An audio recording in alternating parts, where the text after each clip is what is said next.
well, terrorism. We're going to be joined by the Chief Executive of the Ramadhan Foundation in Manchester, Mr. Mohammed Shafiq.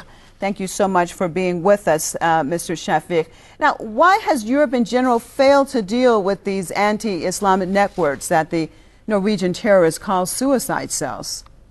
Well, since 2001, there's been a near obsession with focusing on the threat from terrorism and extremism that engulfs the Muslim community here in Europe. And at that expense, we've seen a rise of anti-Islamophobia, a rise of anti-Muslim sentiments sanctioned by governments. So whether it's in Belgium, where the niqab, along with France, have been banned, where the minarets have been banned in Switzerland, there is open Islamophobia and attacks against our faith and our community. We've seen in that environment the likes of Mr. Breivik and other far-right organizations that have risen in popularity. And we strongly believe in the Ramadhan Foundation that the threat from right-wing extremism has been ignored. And if you continuously ignore it, sadly you will get more events like we did in Norway and on that island. The only way to defeat this sort of terrorism is to take it on. And sadly, the governments have benefited and have encouraged this sort of far-right extremism and have created that atmosphere. Now, Mr. Shafiq, Breivik's rhetoric, especially his words on the failure of multiculturalism, pretty much echo those of European leaders such as Cameron, Sarkozy, Berlusconi and Merkel. How have these leaders and their stances influenced anti-Islam elements in Europe, in your perspective?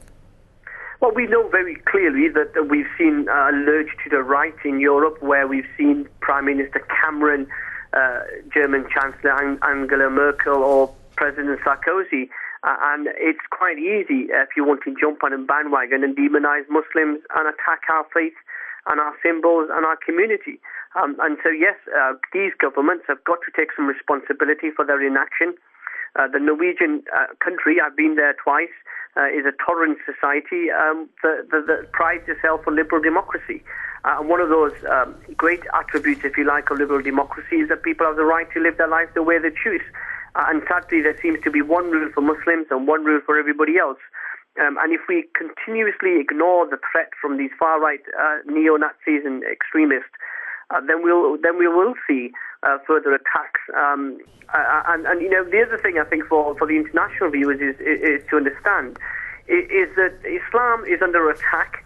And whilst there are these terrorist attacks we've seen in Norway are the exception, there are numerous attacks on a daily basis. Women are spat at, their niqab and their head scarves are ripped off. Our mosque are attacked. Only a few weeks ago, a man was convicted here in the UK for leaving a pig's head outside a mosque. We see the rise of the English Defence League, a fascist organisation that seems to be marching through the country opposing anything to do with Islam or the proposals in any particular town or city to create mosques.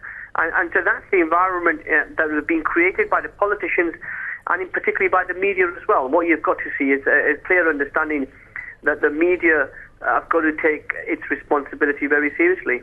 Okay, and on that note, I thank you very much for being with us, Mr. Mohammed Shafiq, from the Chief Executive of the Ramadhan Foundation in Manchester.